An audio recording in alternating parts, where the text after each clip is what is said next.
What's up, y'all? Kofi Kingston here, and I would love to have a drink with Wrestling on the Rocks, depending on what that drink is, preferably non-alcoholic, you know? How's it going, Celtic Warrior James? Soda. I would love to have a drink with Wrestling on the Rocks. Maple syrup.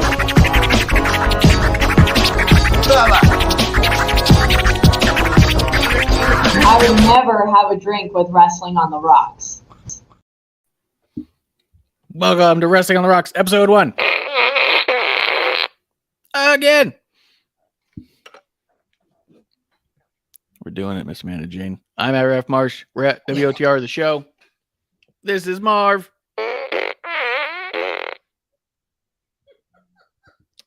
Marv is very flatulent today. Oh, yeah. Marv gets it going. And then some. Oh, Lord. Welcome to the dive bar of the IWC. So, how's it going? How's it going? What are you doing? As we're approaching Mania season, Yeah, we're close. is Marv going along to Mania, I believe? Yeah, I'm bringing him. Oh. Marv's going to Mania. What kind of trouble is he going to get into? I wonder if I got like a little mic to like stick in his hand. Mm-hmm. If I could get him to interview people. Oh. Like who? Damn, too bad you're not coming to AEW week next week. What do you mean AEW? Oh, yeah. Well, AEW was in Phoenix. It was about an hour and a half from my house this past week. I just opted not to go. I looked up tickets even, and I was like, wow, they got cheap. They were plummeting in price, and I was like, I still don't want to do the drive. But then I watched Dynamite, and I went, I'm really glad I wasn't there for that. But we booked the show. Well, yeah, but we booked it sarcastically, and then they did it. I know. You know? Didn't you want to go see your work of art? I'm hoping that we can book the Cow Palace right now. And then I'll say, yeah, we can book Revolution too. Just give me the ticket. There's a pair that I'm eyeballing because I don't have another ticket, another person to go with. So either I have to buy 2 or one expensive one. Really? Revolution's in Oakland, right? I know what they're doing. Well, technically, it's the home of the Warriors, Chase Center in San Francisco. And yes, they were from Oakland, but technically, they did start in San Francisco, but they were the SEALs before they were the Warriors. So, yeah, Oakland, San Francisco, it's all good. I'm expecting to see a lot of rappers. Like, I'm surprised Swerve is not doing a show, with Just locally in general. Marquise Moore and a surprise Bay Area rapper or anything like that. Maybe Max Caster might have, I don't know, Too Short with him. I don't know. That would be kind of rad. MC Hammer, if you want to go there. He's kind of, I guess, would be kind of like a scissoring kind of person. I don't know. A little hammer dance. I don't know. Hammer in San Francisco? Hammer's from Oakland. But Yeah, but I thought he lived in Vegas or some shit. No, he lives in a town called Tracy. Really? Which shout out Central Valley. Yeah, there you go. But I don't think no, all those East Bay rappers all still live here. E40, he went from Oakland to Vallejo. A lot of people think he sold out. Well, Too Short's still around somewhere. I don't know. Well, yeah. Oh, well. Well, what's in your glass? What are you drinking? What do you got over there? Well, we are just doing regular good old Coca-Cola classic. It's not even classic anymore. It's that whole just the original taste. It's not even slush cola? Not yet. I will be. I will be getting my slush glass. We were talking about that the other day because that little slush machine you got, we were driving by. There's a place in town that does slushies, but they do a different type of slush. And their current flavor, they have a monthly flavor, and then from time to time they have a secret also for only 1 or 2 weeks. And right now that one's a root beer one. It only comes around once a year for rodeo. Ooh.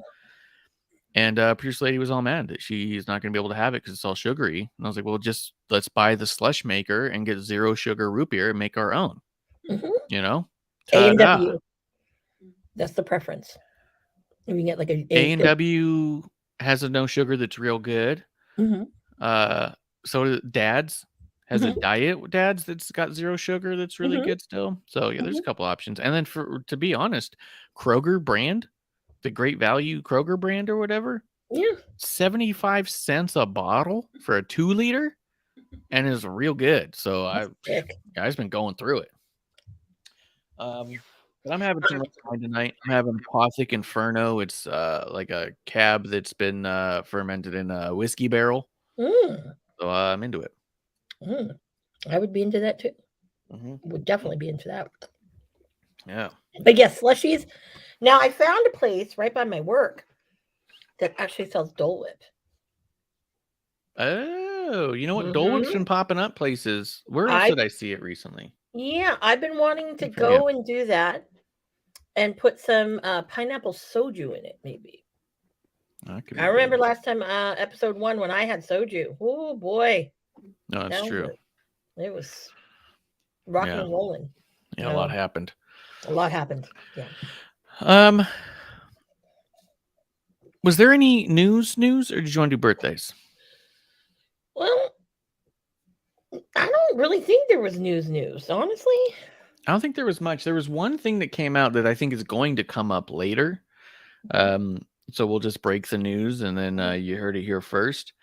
But I think that this is the kind of thing that may end up becoming a bigger issue that may impact some really specific wrestling contracts. It does say that companies, was it the National Labor Review Board? Relations Board? Oh. They passed a thing saying that companies can't basically pay you off and make you sign a non-DA and an NDA. So depending on, though, that doesn't protect everyone always, right? And there's always there's going to be all sorts of things now where it's like, if you sign an NDA to come in, is that the same as being asked to sign an NDA with a severance? Or if your exit contract just has NDAs in it, is that the same as a severance that includes it, right? There's going to be a whole lot of wishy-washy stuff here. Yeah. But it does mean that in the greater WWE sense, Vince McMahon would not have allowed to give people money and then also say, now you also can't talk about it, right? for that specific thing. Now, the other thing is, how is that going to impact AEW that is just riddled with NDAs? Just every contract they have has all these NDAs. It made me think of a contract company I was working for just a wee bit of time, where to get on, I had to sign that I wouldn't say anything disparaging of the company if we ever parted ways. Would something like that still hold true if in this it's now not legal to ask people to sign that on the way out? Right. So if I sign it on the way in, does it mean anything? Can I say disparaging things now about that company? Because all these companies are asking that and putting that in a bunch of their things, so that way they can basically have carte blanche or whatever they want to do, say and behave and pay and treat, and say, yeah, but you're not allowed to talk about it. So just tell everybody glowing things about us, which inherently protects the employer, obviously, and it doesn't protect the employee or future employees from knowing if they're about to step into a trap, Yeah. So I don't know. It's neat. It's interesting. We just found out about it like an hour or two ago. And now I'm curious to see what that blossoms into and what that means for some of these people who are having to sign NDAs to leave a company. That's interesting. Well, I can say this. I know my current job, usually I had to sign an NDA about when you leave, like when you first get hired. This company I work for now, no. So it's really interesting, but not like I would say anything. Yeah. They're people I would say things about. But just makes you wonder, how's that going to turn out? What's that going to mean? I don't know. Might mean nothing at all, but it might mean something. Remember, we don't understand contracts, people. So don't try to ask one of us. That's a good point. I don't understand contracts. To begin with, but yeah, it's gotta. Yeah. Well, go ahead and hit the birthdays while I pull up some of these results, and we're going to talk about some stuff. I'll be honest, I'm more curious about your time in the Valley. Oh yeah. You went and you saw Battle in the Vattle. Battle in the Battle. Battle in the Battle. Battle. Battle. Yep. And I want to know a lot more about that than I want to talk about much of this, because we like to stay positive to begin with. Yeah. And trying to find at least an hour's worth of talk to say positive things about AEW Dynamite this week is going to be a task. So I'm happy you went to that, because I'd rather hear about that anyways than review this shit show of a battle royal they called a TV show. Well, I will say this before we get into the birthdays.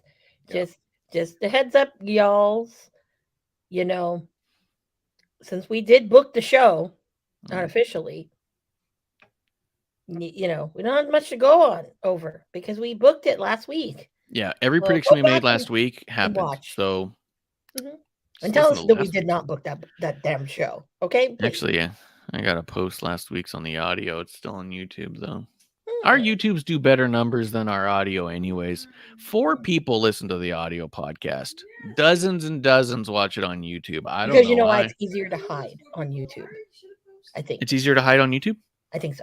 Oh, because you have like an open tab while you're doing other things? Mm-hmm. Oh, that makes sense. So people can kind of hide and watch us and not say they watch us or whatever. So I think that's maybe why. Oh, that's true. Because the podcast ones will tell you where people are and stuff. So if you like literally cities and stuff, and you can be like, oh, that's weird. Chicago's perked up, Like... Well, gee, I wonder why. Anyway. Yeah. Okay. Well, let's go to birthdays before we start talking about Chicago and things like that. So we have a lot of really great birthdays. I do want to give because we did not mention this, but because I went to Battle in the Valley. Battle in the Battle. Yeah, Battle in the Battle. Happy birthday to Antonio Inoki. Very, prominent figure of New Japan Wrestling. So, yes. So this, and then of course, again, Starkey baby. He had an absolute birthday, I'm sure. An absolute birthday. And I'm sure he had an absolutely great birthday. He had some really kind of cool liquor concoction. Yeah. And I asked, how many have you had? Mm-hmm. Mm-hmm. Could he count at that point? Well, the answer to me was, I thought you didn't do math. Oh, Starkey.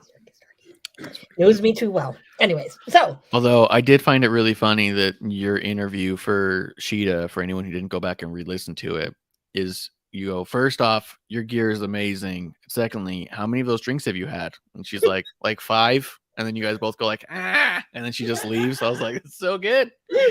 That's a Wrestling on the Rocks interview right there. Yeah. And okay, March, you need to help me get media for Revolution because I want to try to do that too. Like, hey, whoever loved your gear, but hey. Yeah. What's your favorite drink?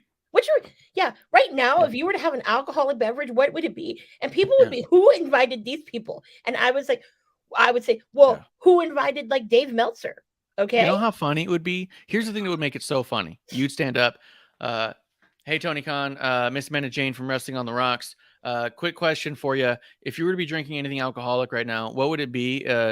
What's your favorite alcoholic beverage? And then you just sit down. Hearing the amount of podcasts that would review this thing and be like, what the fuck was that? That would be so fucking funny. I want to do it just to do it, right? Because people already shit on those media scrum things. Because they already say everyone's like, just not only do they throw softballs, but sometimes it's like they're not throwing it at all. They're just handing it over. Like it's just kind of like, especially like Meltzer and Alvarez. Tony Khan, how are you so amazing? You're just so perfect at this. I just don't get it. And your hair looks fantastic. And then you're so like, what? So it's like, Tony, question for you. Okay. You get to have 3 alcoholic beverages while you're doing a show. Okay. What are your 3 alcoholic beverages you have and what order? And then what, like when you're doing the opening match, I mean, do you start off with a shot? Boom, let's go. What do you do? Do you do that? Are you like a daiquiri guy? I mean, come on. We want to know. Yeah. Everyone thinks you're doing coke back here, but I really think you're drinking. Because some of your decisions, only someone fueled by alcohol. That's a good point. With cocaine, you're hyper-focused and aware. But with alcohol, you lose track real easy. So it is safe to say he's probably snorting powdered alcohol. And people have mistaken it. Yeah. And then they will be that media scrum, the most controversial thing. Yeah. This would be more controversial than Phil Brooks and his fucking muffin. It'll be that fucking fat bitch with the fucking alcohol questions. And everyone, Ms. Amanda Jane again, because I want to know about this alcohol thing. I go, so I don't know who's on the card. Oh yeah, Brian Danielson. Yeah. Okay, I know you don't drink. Oh yeah. But what kind of drink is your wife having to celebrate your victory? Is she going with her wine? Or actually, no. I want to know. Has your wife tried Carmela's wine? And is it better than the Bella's wine? I'm curious. Yeah, that would be a good question. These questions. I mean, it'd be great. And then they get to like Wardlow and they're like, you in the front, and he just looks over and goes, Mudslide, actually. I'm a big fan of Mudslide. I can see it. And then you just, as you're standing, you go, oh, thank you. And you just sit right back down. Like, no, I can see it. He'd go, Amanda? Well, actually, I think he might give me a shout out for like some of the restaurant recommendations I gave him. And I told his wife that, shout out to Brittany. I said, hey, if you have a moment you can steal to go up to Napa, I got a place for you that you guys will enjoy. Right? Real low key, cool. Or I said, if you're feeling adventurous, you want to try Petaluma, I got somewhere for you. But I mean, I'm just saying. Okay, like if Ricky were back there, I'm like, Ricky, I already know what you drink. Okay. Yeah. And I'm like, and don't tell me because your new body and everything that you don't drink. Bullshit. You fucking pound that fucking vodka, that fucking tequila. I know you do, motherfucker. And then by the way, comment to you, dude. I did try that Gloria you were talking about. Holy shit, I get it now. No. Anyway, people would be, what the hell is this? Cheers to Justin Time coming through. Cheers. So, Justin, what do you think? Do you think we should try to get me into that media scrum at Revolution and I can ask alcohol questions? Yeah, only alcohol. And then, I mean, for Daniel Bryan, you could reserve it for a juice. What's your favorite kind of juice? Like, do you go to juice bars? Yes. And what's your preferred order at a juice bar? Or would you do juice? Or would you do like a slush? Because you can have I'm proof. Non-alcoholic slushes sometimes the way to go. Not go to juice bars because you're afraid of people claiming you're on the juice. Could be. I'm really digging this now. And I know we're in the middle of birthdays, but I'm digging it. Yeah. This is a great. So think about it. We'll come back to the subject. But anyways, we'll come back. Shout out to not Charlotte, but her daddy, Ric Flair, having a birthday. He's old. Let's just go there. Yeah, he poots. Ric Flair poots. He's really old. So shout out to you on your birthday. Speaking of Carmella that I mentioned and her wine, her lovely man having a birthday tomorrow. So happy birthday. Oh, to Corey? Graves. That'll be good. Well, remember because we did our costume this year was a couple's costume of Corey and Carmella. Nice. Turns out that was also during the period of time in which they were going through a bunch of stuff personally, and Carmella was actually like in the hospital for that period of time. So we got a little interaction from Corey, and he said it meant a lot and stuff. But we were thinking about the next time to post it. We'll post that on his birthday and be like, hey, shouts, Yep, it's tomorrow. That's tomorrow. Along with, you know who else? Shinsuke Nakamura. Happy birthday. Oh, yeah. Shinsuke. Lots of good ones. Maria Kanellis. Bennett. Happy birthday. Ugh. She'll be at Ring of Honor. Yeah. I don't like the one other dude that's in that tag team, but whatever. I have no problem. I love Mike Kanellis and I love Maria, but anyways, hard to pass. Anyways, but happy birthday, girl. Yeah. You know who's having a birthday too coming up? Big E. Big E's birthday's coming up. Mm-hmm. Right. That's a birthday day. That day, March 1st, has a lot of birthdays. Really? Emma. And actually, I'm going to bring up Emma when we talk about NXT. Oh, yeah. JC. Yeah. Kyle O'Reilly, happy birthday. And Shucky Ducky Quack Quack, it's your birthday. And you really just, dude, I like you, Booker, but I just, the commentary, it's got to go. You got to go. I think even Vic is getting irritated by it too, but that's just my love it. He's my favorite right now. Who? That's the Shucky Ducky Quack Quack birthday of the week.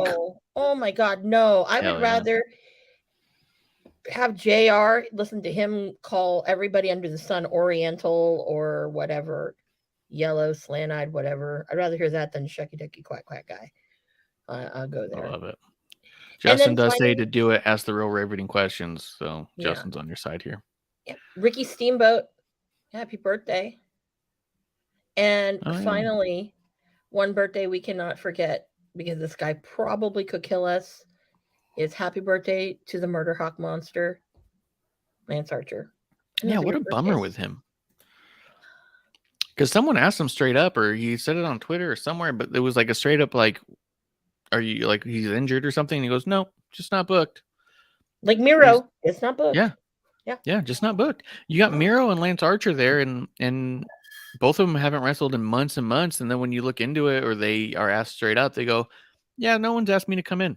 So I think last time Archer wrestled was in New Japan during Wrestle Kingdom. He said 2 months. He said he hasn't laced his boots in 2 months, and it hasn't been his decision. And it was Japan. That's probably the last time. Yeah. With Suzuki-gun. Yeah. Ridiculous.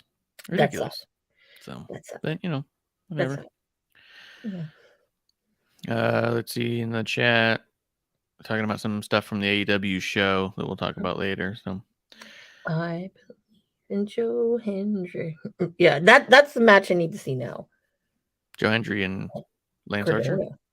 Cardona. What are you talking about, Cardona? I want to see Joe. I don't know. I had the Joe Hendry song in my head all day today. I had to let it out. But I'd love to see him in Cardona. Yeah, that could be good. And Cardona's Indiana Jones gear was sick. That he wore in GCW. I didn't see it. Now I gotta look it up. Cardona some Indiana Jones gear. It's worth it. We'll find it's worth the look-see. Well, yeah. Amanda, did you want to start with NXT and AEW, get out of the way, and just talk NJPW after that? Or you want to talk NJPW? Let's get out of the way. Okay, so NXT.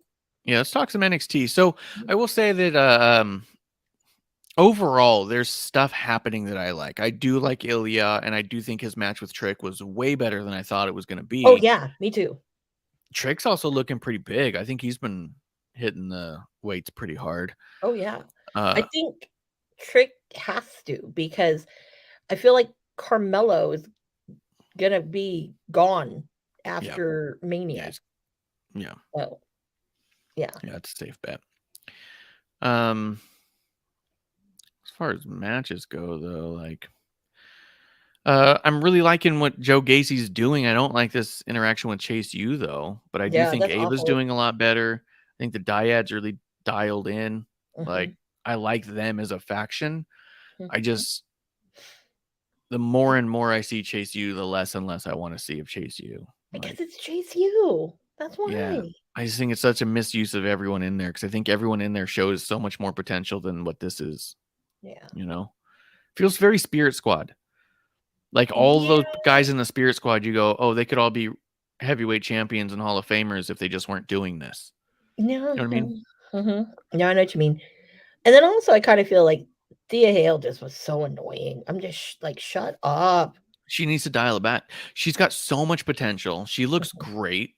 She looks like a little pit bull, but she's like past 11 because they always talk about, oh, it's just you turned up to 11. She's turned up to like 24. I Like, think it's more than that. that's what I mean. It's just like she's so over the top that it pulls me way out. So I think that the trick with her is going to be getting her to dial it back. And I think that's not so bad because I think she'll find somewhere in between that'll be really nice. But as it stands, yeah, she's just way too much. But I also figure she's really young. She's only been doing this couple years. She's not on the main roster. She's got plenty of time to work with other people. My fear is that she's spending so much time with Chase U that it's going to take a lot to undo that because I see what's going on with Indy Hartwell. And it really feels like she's still recovering from everything from the way. And she's still trying to keep certain things from the way in her character. She's still doing the Dexter thumbs up thing. And I think she needs to drop it and move on. I think it's more of a weight than a help. And I think that it actually I think it actually looks bad that she's like holding on to it at this point. Like, you know what Yeah. I mean? Like, just Mhm. move on. Like, move on, like in a creative way. Just find something else for your character. You know. Yeah. Um, but outside of that, I thought JC Jane and Indy actually worked really well together. Thought the match was overall decent. Where there wasn't flubs, it was nice. And I think Mm, JC's doing great. well, when I said I'm going to bring Emma up Uh-huh. in when we talk about NXT,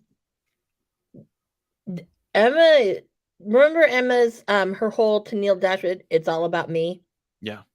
Yeah. thing. I'm like, uh, I- we're starting to do that with JC Jane, and it's I kind of like, know. It made me oh. laugh. I was like, wow, they It just made straight me up took laugh, Emma's yes, gimmick. but it's a little much though. It's a little It's too funny. much. You know what makes it funnier though is if you've seen what they've done to Emma on SmackDown. Uh-huh. They've completely removed her from being any form of in-ring talent. She's like escorting Madcap Moss, and Um, commentary literally refers to her as a cheerleader, a girlfriend, a valet, but they have not mentioned her as a performer or competitor at all. It's crazy. and it's so weird because that's why she hated the indies, is because no one was really taking her seriously and let her wrestle really. Yeah. But Yeah. Um, but JC and Gigi are awesome. And that was the funny part is you find out that this whole match is a backdrop for the Gigi JC stuff. Mhm. So much so that Gigi interferes and the camera follows Gigi and JC and follows them towards the back and then cuts to commercial. Like you just don't see Indy at all. She's not a That's part what of the Indy's finish. like. And then the whole aftermatch, she's not even, yeah, they didn't even cut back to her going like, come on, what the hell? Just nothing. They're just like, yep, she's gone. And he's like, I'm out. Yeah. That was a little I was wrong. I'm like, God damn Indy. I'm like, is that your punishment for being in the way? Yeah, maybe. I don't know. I think I don't everything know. Grayson Waller's doing is awesome. Mm-hmm. I think everything Tiffany Stratton's doing is awesome. I think Sol Ruka is Mm-hmm. coming off like a real badass. She's something Mm-hmm. special. Mm-hmm. Like there's a lot of stuff I think is good, but overall the show doesn't like click as a whole, maybe. Mm-hmm. The Maiko or Roxanne training video I thought was awesome. Yeah, it was awesome. Zoe's promo was her best yet. Yep. I was gonna say Zoe had a great promo. Yeah. Dabo Kato. Good Lord, I didn't know he was capable of that. No. It's like, Like, yeah, I was like, what is this? Like, he's always come off clunky and a little off. And this one, he came off like, fuck, I don't want to mess with him. oh yeah. You know, like, he came off awesome. Even Gulak's promo was great. You know what? Speaking of when I was thinking this when I was watching Gulak, I'm like, dude, of all of the like people that have come in and out of like NXT 205 Live, main man, all whatever. Yeah. The one I really wish they use more is Drew Gulak. Mm-hmm. He has so much to offer, Oh yeah. Yeah, and it just kind of reminded me, like, damn, I've always loved Drew Gulak, even on the Indies, and I'm like, just need to give him to do some more. So I really kind of liked the whole thing. Yeah. I mean, he's great. He's pretty great on the mic. I mean, and then you see Gargano, and you're like, what the hell? Why are we wasting time with Gargano? I mean, seriously. That's true. Gulak's way more believable in that regard. But his pairing with Charlie Dempsey, I think, is great. It's an awesome pairing. Yeah. Yeah. Super into it. Let's see. Tony D. Von Wagner was fine. Alba Fire, Ivy Nile was fine. I'm liking. I must have missed how they connected Alba and crack Isla Dawn. Because I remember them having their match, but I know I missed a week or two, and it seems like they really paired them up in that 1 week. Like it was just like, all right, now we're cool. But I'm not even mad about it. I think they make an awesome pairing. Yeah, they must have did that when I went on the cruise. Yeah, like the week I came back or something. Because I saw NXT before I went on the boat, and I don't remember that. So yeah. It feels rushed, but I don't even care. Let's do it. And let's keep them together for a long time. Eventually call them up to the main roster like that. Strap tag titles on them. Yeah, I'd be happy. Can you imagine Isla Dawn and Alba Fire against Damage Control? Oh, that'd be nice. Like, come on. So they need good women's tag teams, and there you go. It's another good one right there. And I was into Braun Breaker and Jinder Mahal. I think Jinder's great. I even think that this could have been a believable way to take the title off of Braun. Jinder Mahal beat Randy Orton like twice for the world title. Like, it wouldn't have hurt Braun at all to lose to a former heavyweight champion, and it'd been an easy way to move Braun Breaker off. Because like you'd made a good observation about Braun in the crowd. Yeah. I mean, the whole now we're using the whole the old let's go Cena sucks, let's go Breaker sucks, the whole thing. It's like, have we built him to that Cena status yet? And it makes me think, I think they have, because it's been too long. And I think that's what the issue is. He's gotten a little stale as a champion. Yeah, it's stale. Yeah. So, but now who do you take it off of him? Yeah, now where are we going? So yeah, the Jinder would have been perfect. Yeah, but Justin Time says, as you guys see, says, what did you see? What? I was gonna say, as you guys see, we don't book NXT. We have nothing to do with NXT. Oh yeah. Justin Time says it really feels like they're going to give us Waller versus Michaels, which please give me all of that and have Waller go over as well. Yeah. I've seen and heard people saying that they think that they should do the match and Michaels should win, and I was like, if you're doing the match at all, Waller's got to win, because otherwise Waller's kind of bitched out, right? No, but I think that you've also booked yourself into a corner if you have the match at all. You know what I mean? Like, does Michaels put Waller in his place, or does Waller now have something over Michaels? I honestly think that it's going to be someone else. I think they're going to put Gargano in that match. God, no. I swear to God, if Gargano is in there and you book that, I'm like, you put a curse on NXT. Yeah, it'll be the least watchable Waller match. Yeah, I'll make Marv quit. I think that Waller should beat Michaels in one move. Oh. Just one move him and then have that over him, and then for the next forever years he can just say that he dominated HBK. Be so good. It'd be hilarious if he brings Marty Jannetty out of whatever. It'd be so good. Marty Jannetty, special guest referee. I don't know. There's a big part of me that's like, yeah, it could be good because you have Waller as good as he is. But I think I'm the only person that I know who's just real not invested in actually having the HBK match.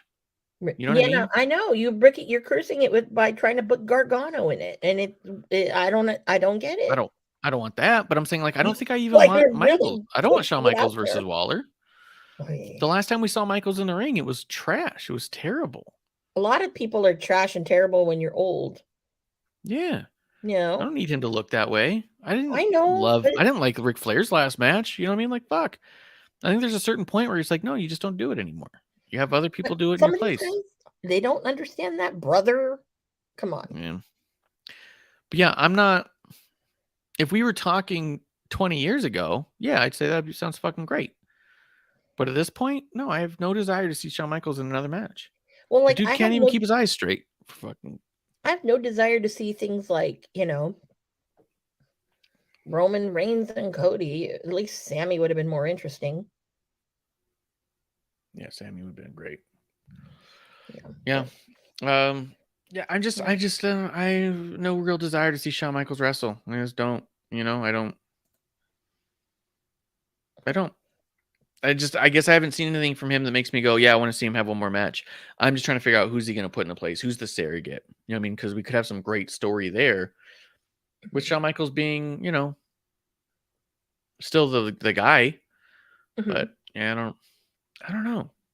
And I've even heard people try to convince me that it's good, and it's just nothing I've heard's made it click in a way that makes me go, you know what, that would be good. The best argument I've heard is that Waller is so good he could take care of Michaels. Yeah. Or he could also not have to carry an entire match and have a really good competitive match with a younger talent. Like, you know what I mean? Like, it doesn't sound like the best flip side, No. I want to know that, and now I'm like really antsy for Cameron Grimes. Yeah. Because people told me I'm wrong. I really was hoping he's Uncle Howdy, but Cameron Grimes is not Uncle Howdy, but that'd be cool. I know. But you could even bring back Cameron Grimes to fight for Shawn Michaels here. That wouldn't be the most ridiculous thing. No, but yeah, I don't know. So, but that would have been really good had it Uncle Howdy been Cameron Grimes, him and LA Knight, man. Whoo, we get that again. That'd be freaking awesome. Yeah. On different terms. But yeah, I mean, to be honest, that was NXT in a nutshell. Yeah. A lot of stuff I was actually really liking. A couple things that I just don't like those characters, There was less on Dynamite that I liked. Dude, so defend this to me, because I know that you like the guy, like Lee Moriarty. I know a lot of people like him, and he's very good. I don't like him coming out with the mask. He comes out with the lucha mask that he takes off immediately. It feels really... The tiger mask, yeah. I don't... Why? It's stupid to me. It comes off really marky. You know what I mean? Like, I know I'm a mark, but that comes off like a super mark thing to do. Well, you know what I mean? I mean, so it's just really weird. When ACH was doing was one of the tiger mask ones. He would there were some times where he would have it on and then take it off, but it's the tiger style stuff. That's what it is. He's being kitschy. Yeah, it's an East Coast thing. I just don't like it. But I mean, he's good when he's wrestling. But I'll be honest, I'm looking at this card of stuff, and this was just a very very bad Dynamite. The Battle Royal was a total mess. The main event was a mess. The opening match I didn't even watch. Like, that's, I don't know. You tell me everything you want to say about AEW. I got nothing really. Besides that, we booked it. Well, okay. Ricky in his new custom little green suit. That was a really nice shade of green on Ricky. I would say that complements his skin color. Anyways, so that was so predictable. Him and Jericho, come on, please, bitch, please. I knew this before going on the boat. You were nowhere near each other. You didn't give Ricky a mic, and you can definitely. I'm like, this is how I know Chris Jericho is just you're behind in leagues. That whole, I think it was Ricky was probably told to not really say anything much to make Jericho look like a fool, because you could tell, like, in Ricky's facial expressions, like, I'm going for something, but I'm not going to, and just things like that. Just it, So where is it going to lead to? Well, I don't know. It's probably going to be a very short match because we have a long, hour-long thing with MJF and Bryan Danielson. But I will say, his promo was very interesting because it's not the same cadence, and I think this is where part of where we booked the show was as with Marcia's like it's always the same thing over and over. It's a little different now, and still kind of creepy, but whatever it is, what it is, it's working ish. But am I excited for it? No, not really. I feel like the more that MJF talks, the less I care about what he's doing. And also, the more he talks, the more you know that he's not going to win. Because if he didn't pull the trigger of, I'm going to have the BBB for a long time, and whatnot, and have Ricky take care of him right away, you ruined that. You wrecked that. So the next best thing would be this one. He keeps talking all these really grandiose things, and then boom, he's not going to have the belt anymore. But we will see. You think MJF's going to lose this one? I think so. I don't think Daniel Bryan would take the title. Okay. No, this is why I think he would. Okay. And this is specifically because of the history of ROH and with Daniel Bryan and Bryan Danielson and whatnot. He has had so many Iron Man matches. From what I think he's had at least 5 or 6. And he's won every single one of them, if I'm not mistaken. So, if you're one of those old school ROH junkie guys and gals, history is going to be on Bryan's side and not necessarily MJF, because I don't think MJF's ever had a match longer than that wasn't a comedic match, longer than 30, like 25 minutes maybe. I could be wrong. Please correct me if I am wrong, people. But yeah, so I don't see it. Yeah. Yeah, I mean, from that regard, but at the same time, I just don't see them being one and done with MJF. I feel like they're going to give him a longer reign, and I feel like that the person who takes it off of him is going to mean more and matter more. And as much as I love Daniel Bryan and have a bunch of Daniel Bryan merch in my house, he doesn't mean that much right now. He doesn't mean... If Daniel Bryan wins here, it's not WrestleMania 30. You know what I mean?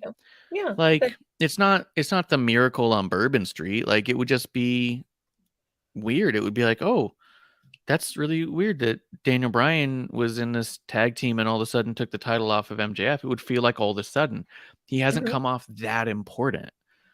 Not that he's not actually important, but I feel like that they're going to build the fall of MJF to be a much bigger moment for somebody. Or is it going to be Adam Cole, baby?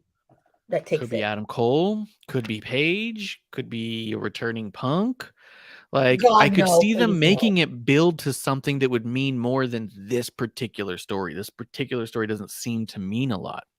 No. You know what I mean? Like, is Daniel Bryan even in the Combat Club anymore? Like, I can't tell. Yeah, he is. Is he? Because they're never around him. Because he doesn't need to have, an entourage, okay? No. But he doesn't need that. Yeah, he's not. Yuta has to have it because Yuta, like, the people only care about Yuta because, who his partners are in that thing. But I will say, Bryan has shied away a little bit since the departure of Regal with it, but he's still a part of it.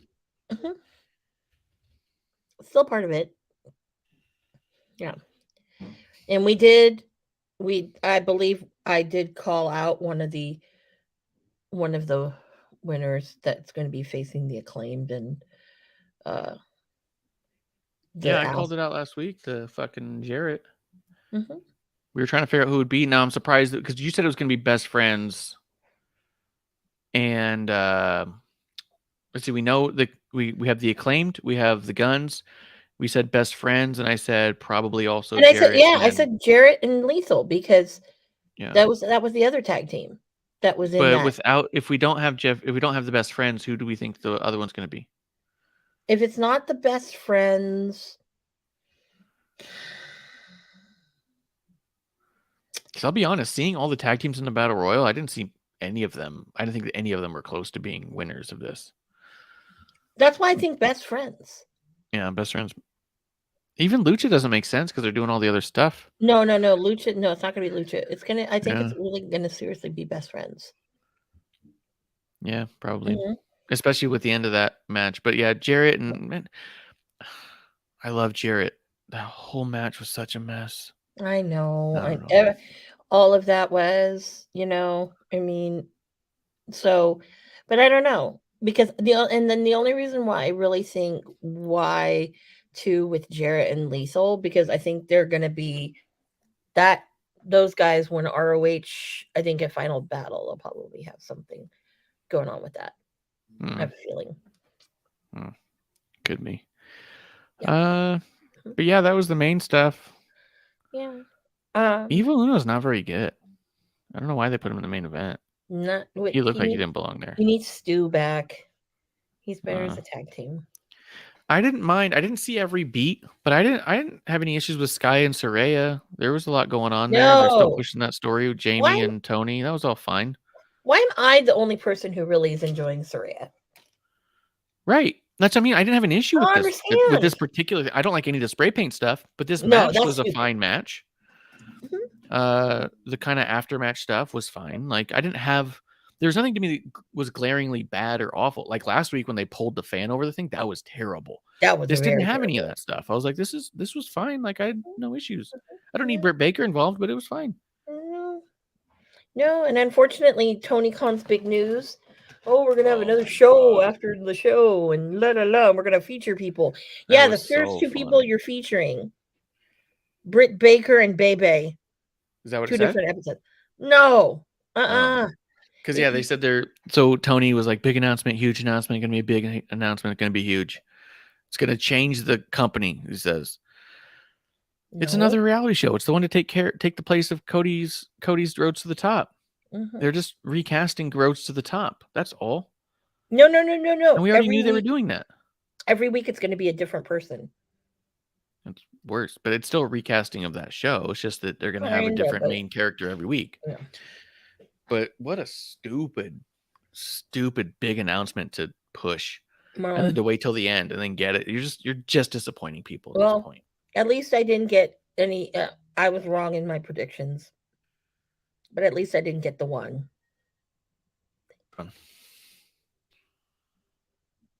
Speaking of which, let's go transition into Battle in the Vattle. Let's go to Battle in the Vattle. Yeah. So I mean, although was in the chat, Blue Boyd says that she thinks that the Bellas will show up on the new AEW. The new AEW reality show. I think that's funny. Because probably Brie might. But yeah, for that to be their big announcement was dumb. This new reality show, they really wanted an impact, quote unquote. They should have gone to the hood with fucking Will Hobbs, because if you're going to debut it after like the Cow Palace, because Cow Palace is kind of ghetto too. But you could have done that. But you know what? I don't work for Tony Khan. I would probably never work for Tony Khan. So I would not want to. Nope. But I'll ask. I don't know. A lot of people go for every day. A lot of people like the free money though. Yeah. So maybe. I don't know. But Battle in the Valley. Yeah, you know what? Battle in the Valley was really good. I ended up watching it. I ended up watching the whole thing. Although I did not watch the kickoff. The pre-show. Alex Coughlin versus J.R. Craters and David Finlay versus Bobby Fish. But you were there. Yes. You ended up going. I was supposed to go, and a lot of things fell through over and over again, and it just ended up was not going to happen. So you went. I'll say took a bunch of pictures. I'll throw some pictures down under here too, below. Yeah. Mm-hmm. I will say this: had you gone, if you were able to go, you probably would have been in this one interesting section. of people that were in the balcony. Oh, if it had all played out the way that it was meant to, then yeah, probably that would have been true. And I would have been all, oh, you better fucking. Well, anyway, we'll get to that. No. But I originally was not going to go to Battle in the Battle. No. Was not. This was Yeah, a we talked about it. last minute decision. Yeah, I was surprised when you were there. And So I was like, oh, I thought she wasn't going. No, I was not. I bought. They had tickets still on Ticketmaster. They had a third row one facing the ramp, and I was like, "Do I go? Do I not go?" It was like $140, and plus the charges. Then it was gone. So I said, "Oh well, sold out again. I guess I'm not going to go." But then I thought to myself, "Self, you have not seen Zack Sabre Jr. wrestle in quite a long time." And I don't know how I convinced myself that Ocean Spray was on this card. Everyone's like, no, what are you talking about? I thought he was. Okay. Was not.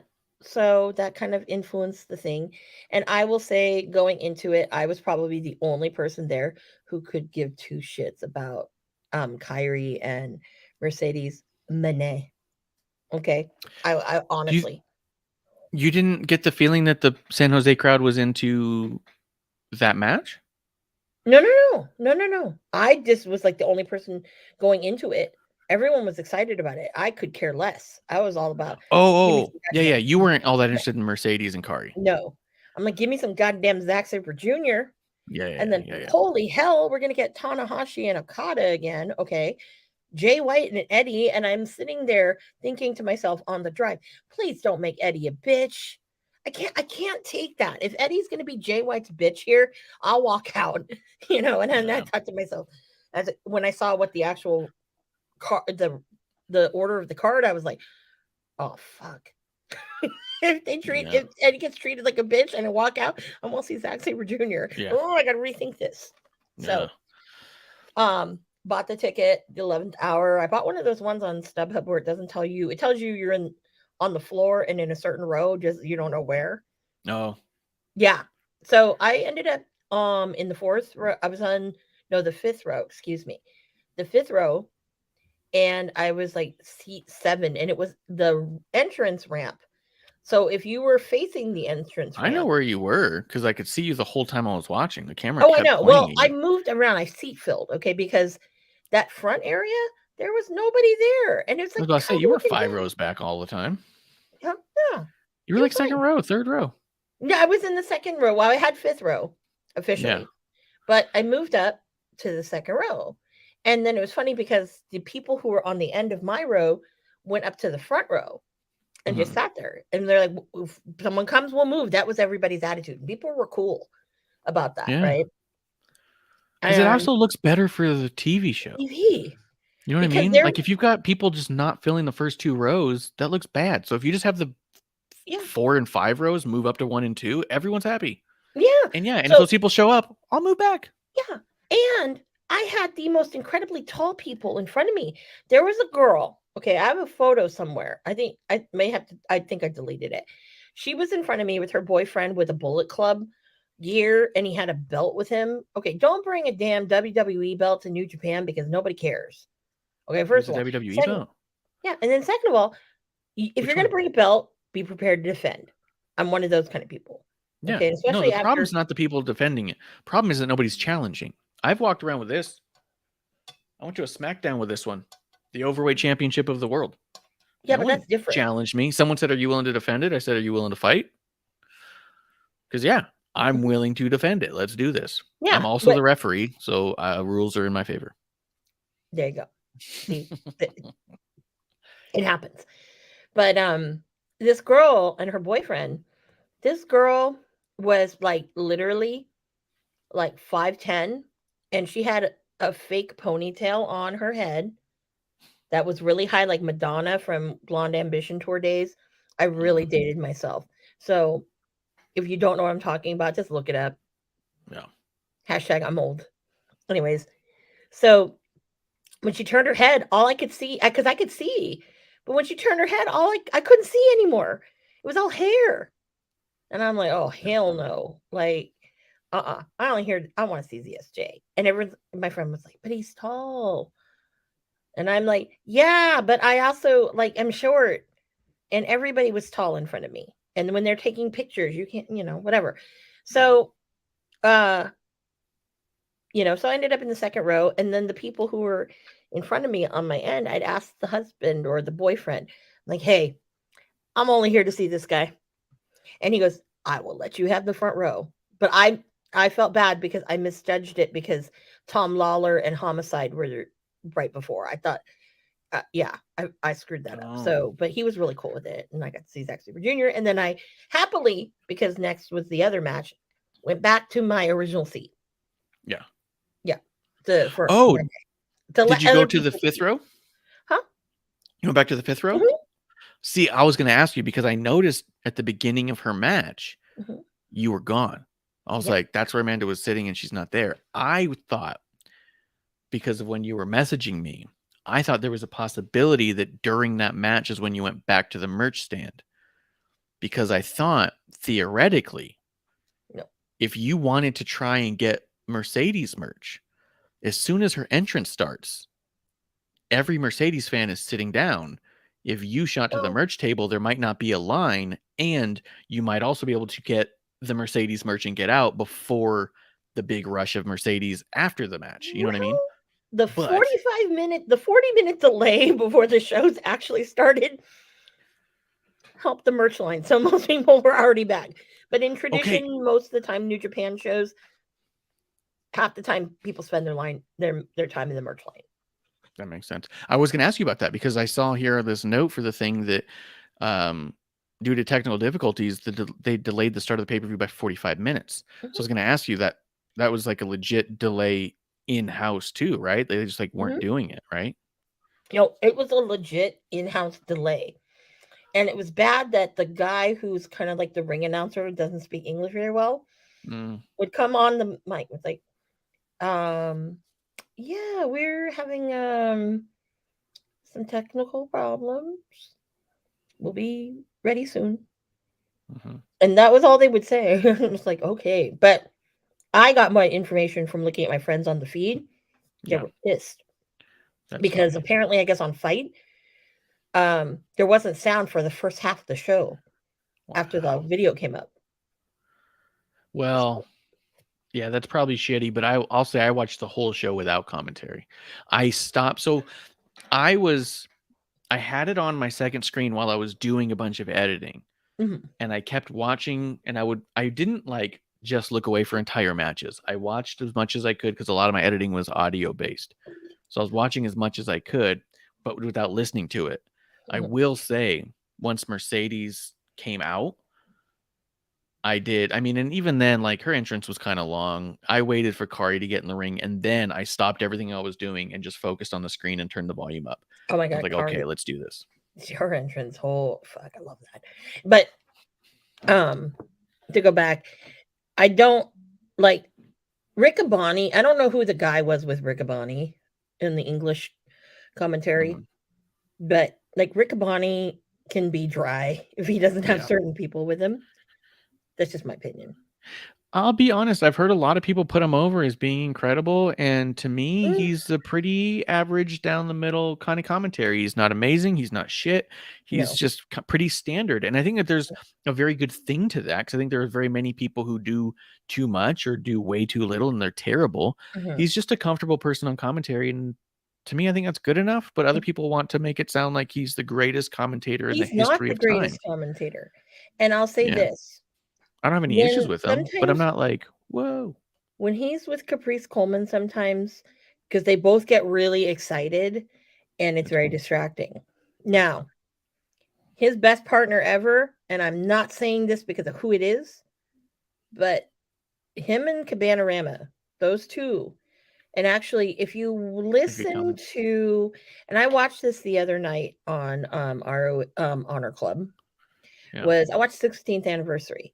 Because I was kind of missing some goddamn Marty Scurll. Okay, so I wanted to watch some Marty Scurll matches. And he was wrestling at that particular show, the gentleman that I liked to call the Roman Reigns of ROH, Damian Priest. Yeah. And just some like listening to Colt and some of the things that Colt was saying, you have to stop and you're like, whoa, like it's a lot of like there's a lot of like knowledge and depth, and it's not like I'm saying things to be, to recognize who I am and what I know, or that Excalibur like, dumbing it down for people Mm-hmm. that you just like adore. But I think that with Rick Bonnie, now he did some New Japan with Kevin Kelly, Mm-hmm. and I think Juicy Gambino maybe. And I like Juicy Gambino when he does New Japan commentary. Can you hear commentary in the building? No. I could hear Ian because he was behind me. Oh. But it's because he was behind me, like couple, rows. Yes. But I usually think that he's not the greatest. He's good. Yeah. He's a lot better than a lot of other people. Yeah. So for sure. I think I he's don't a solid enjoy guy him to as a have, but scholar. I don't know that I'd hang my hat on him exclusively. No. But what Wade Barrett, I will hang my hat on that. Yeah, you can anchor on him. And God, why am I blanking on his name? NWA. Who was it? Joe Galley. Was it Joe Galley? When he and Joe Galley were doing it? Wade? Yeah. I thought it was Joe Galley that Wade was sitting with. He and Joe Galley were good. And of course, obviously him and Vic Joseph, Yeah. Him and with Beth. Yeah, hands down. Yeah. But it was very interesting. But before, so the 45 minutes before the show, that's when everyone was getting their stuff? Yes. And that's when people were aware of who was around. First thing I know is all of a sudden people were chanting, and it was No Way Jose. So obviously with me, I really didn't know who he was because that was NXT before my time. Yeah. And he was by Roy, actually. He was a couple seats down from Roy and Uncle Dave. Yeah. Oh, yeah. I saw Roy take some pictures with him. Yeah. Mm-hmm. And guess who? And Giselle Shaw was there from Impact. Yeah. Guess who else was there? Yeah, I'll let you guess. Bailey? Well, she was there too. Duh. Yeah, I saw that. And Tamina. And I think Naomi was out there. Trinity. No. I saw a picture of her backstage hugging. Yeah, I know, but Mercedes. No. The one of any person on this earth, I'm like, why the fuck are you here? But then I forgot. Oh yeah, you're friends with Uncle Lars Fredrickson from Rancid. But why would Lars Fredrickson be there? He's a huge wrestling fan, and he lives in up the road, literally from that venue, 10 minutes away. And Lars Fredrickson is always at every West Coast Pro or a lot of the Bay Area wrestling shows. You know what would have made more sense though?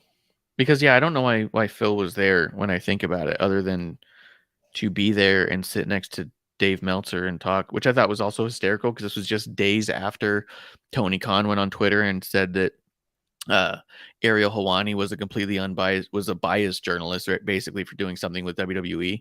And then now you have Phil sitting next to Meltzer and you're all like, yep, because unbiased, right? But regardless of the pettiness I found funny, it would have made more sense if he was there with his wife, because AJ Lee's got a really good relationship with Sasha and Bailey and them. She obviously doesn't care. She wasn't there. No, but she obviously doesn't care that much. That's what I mean. She didn't care, and Phil was there, and I was like, his relationship with them is through her. But Phil wasn't there for his wife or whatever to see, Mercedes Moné. No, Phil was thinking about Phil. Yeah. And I'm like, God, no. So when I was here, people were like CM Punk. I'm like, why are people talking about CM Punk? Here, people are dumb, right? And then finally someone was like, oh my God, he's sitting over there. And here was me, like fucking radar. Where the fuck is Phil Brooks? And this guy was like, holy, and I said it just like that too, people. And this guy, I scared the shit out of him. He's like, in the balcony. I go, where? Because I can't see distance. Okay. And I was like, where? Like I couldn't see. And then like my friend messaged me. He's like, Phil's here. And I go, where? Because I'm like, I've not been this close to Phil Brooks since before all this shit. Way before all this shit. Okay, before the lawsuit. Okay. I've not been that close to Phil Brooks. I was like, I'm gonna go to jail right now.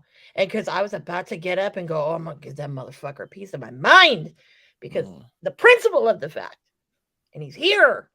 Oh, because I was like, said to myself, it was cinematic in my head. I've dreamt of this moment a very long time. What am I gonna do? Right. And I'm like, okay. So then I was like, all right. But then I looked down, I'm like, oh shit. Because like this is gonna start at any time because they did the dark matches already on time.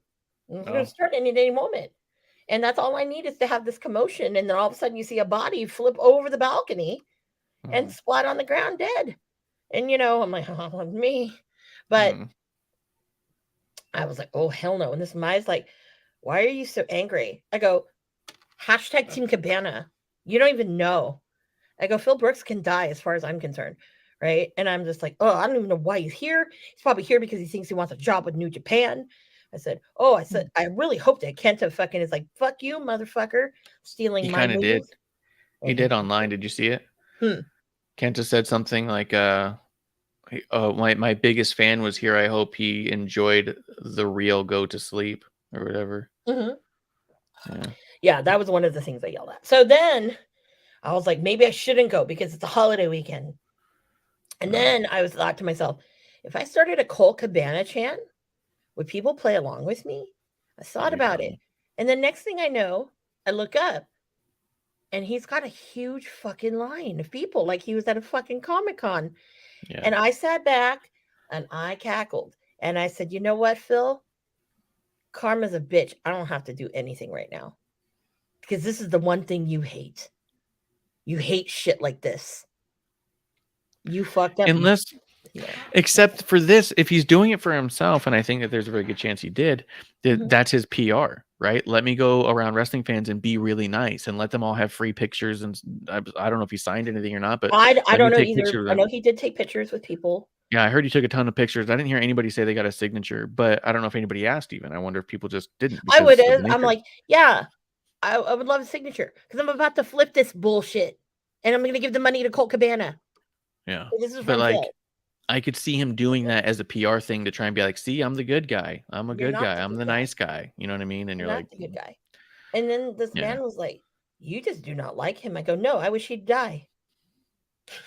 And the guy was like, damn. And I go, seriously, this guy's a piece of shit.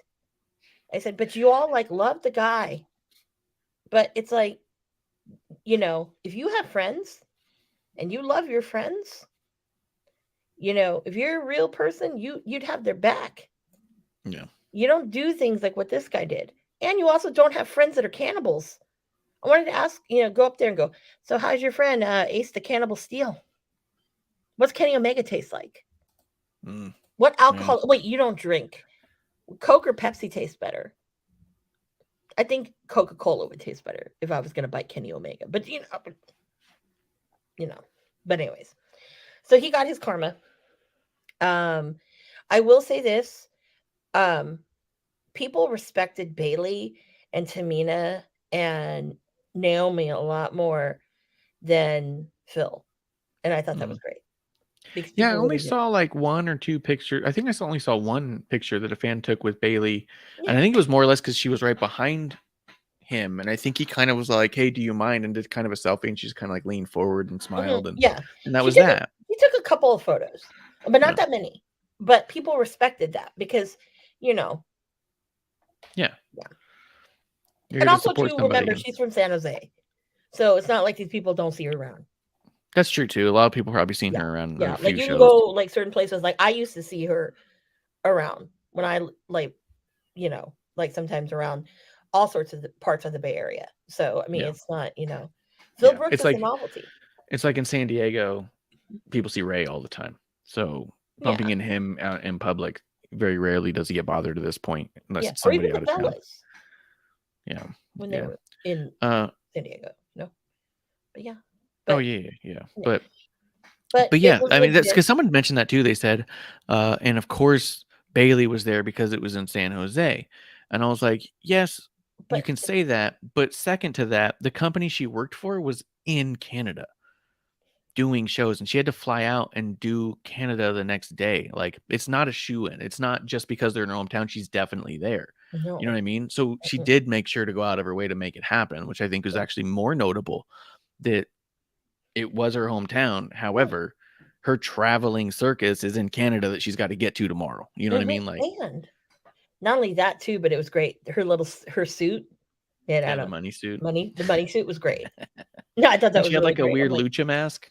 mhm, Someone said so mhm. funny. She had a lucha mask on at first, Yeah, but then I think because it was that building can get a little stuffy, yeah.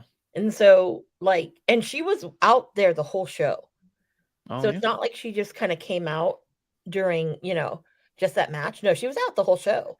That's cool. And I think she took it off after a while because then all of a sudden, like mysteriously, then like the I don't know why they had some weird production things because like every once in a while the fog machines would go off and it's like, why are these going off? There's nowhere near an Just entrance. nowhere to What's think. going Yeah, on here? that's fun. Yeah, it was weird. But no, she was out there the whole time. Phil did disappear after a while. Yeah. But then again, I wasn't paying attention to him. Yeah. So I don't know. But That's true too. I didn't see any pictures of him with anybody backstage at all. I think you're right. I think he went there to hang out with Fred and or Lars. I think he went to hang out with Lars and that was it. I don't know that he went for and to pretend to be the nice guy. Yeah, and also you got to remember this too. Think about the people who were there from New Japan. Okay. Quite a lot of people there. And also have to remember too that Colt worked for New Japan. I know, but even you think about it, he's also just being kind of a dick because he's got heat with Bobby Fish. We know that. We know he's got heat with Kenta. I don't think Kingston likes him. TMDK is very pro Colt Cabana because those guys all wrestled together in Noah. Yeah, Kingston doesn't like him. Know who these people are. Well, you know what I mean? Yeah, like we know Kingston's got to be with him, so it's one of those things where you kind of look at it and you're like, yeah, half this card doesn't like you, dude. What are you doing? They're like all. Yeah, and the other half doesn't care if you're there or not. Like it's weird. Yeah. And it was funny because I think like with Kenta when he first did the whole very exaggerated, he played up to that corner, that balcony where Phil was. He knew exactly where he was, and I was like, yeah, Phil. Kenta will show you how it's really done. So, what do you think of the matches in general? Were there any that you thought was a flop? Because when I was watching, I just felt like all of them were solid. I will say this to start off. This is the first time in I can't remember how long I enjoyed a live wrestling show top to bottom. Yeah. And I would go to a lot of shows, and not everything, even PWG, for all it's cracked up to be, not all of them are great, top to bottom. Even sometimes Bola can be a little hit and miss, but this was like the first time, and I can't even remember when. Yeah. So it was great to see. Like Bobby Fish was, I didn't even realize Bobby Fish was on the card. JR Kratos, that first match. It was great because Kratos is a hometown guy. So it's always good. Like he came up with Will Hobbs, Jake Atlas, Jungle Boy around that whole era. So, I mean, he was in some good company. And Kratos looks really, really great. I am a huge fan. He's got some great suplexes, man, that are pretty solid. Of course, I love Bobby Fish. And of course, he's Finley I love because I'm a Finn Juice fan. I'm kind of glad that band might be getting back together. That's what I forgot to send you, Marsh. When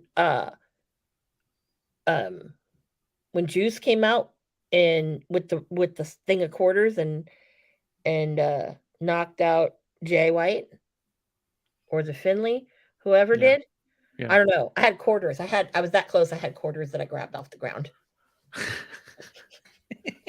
Yeah. So yeah, see, I got all the money. Or were they gimmick quarters that evening?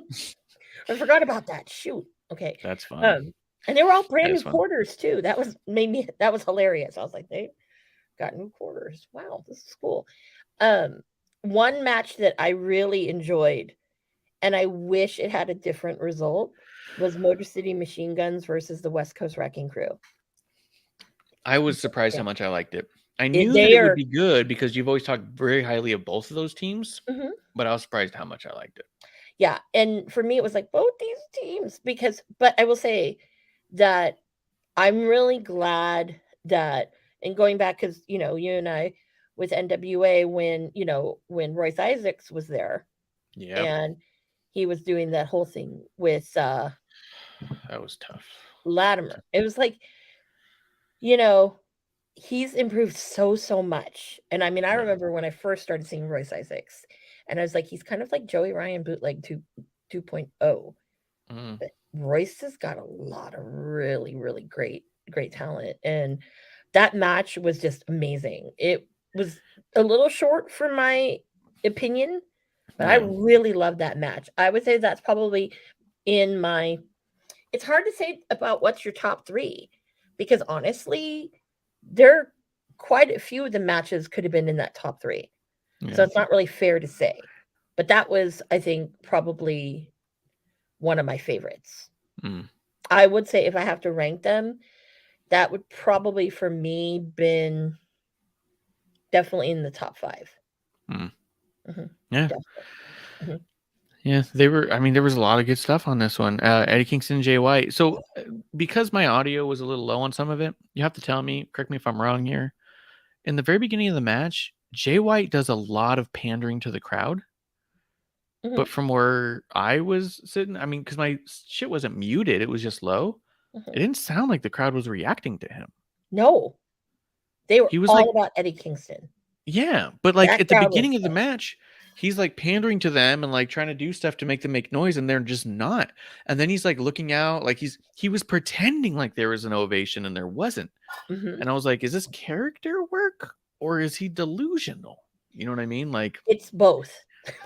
yeah, I mean, Jay White, one thing that I know a lot of people like, one thing that I've always liked about Jay White, and obviously when he was in his excursion when he was with ROH, where he did it, and it was those times like, the Marty Scurll, the Elite era, right? That I got to see him a lot. And I always kind of thought that with him, you know, obviously, he's working on his fundamentals in the ring because that's what those mm-hmm. excursions are for. Mm-hmm. And once you get back, that's when you find yourself. Like Shota Umino, great example of that. Jay White was one of those. And I've always thought that with his character, there was something kind of off. I always thought that that's how he's playing the Switchblade character because it's off. Full of ego, but there's something off about him. Yeah.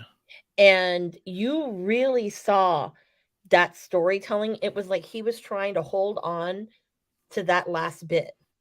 It's like it was like this is it for him. Yeah. So you could see that, and you were right. Like, yeah, he was kind of trying to pander to the crowd. He believed his own hype, but then also he's kind of like mental, like dude, he's losing his mind, right? And then just to have Eddie be so strong, like, bitch, you need to hit me, like hit me, and just, like there were times where it's like you could tell, like the whole story of it was he's done. He's not even, he knows this is done. Like his mental state is so out of whack that's how he played it, and I think it was brilliant.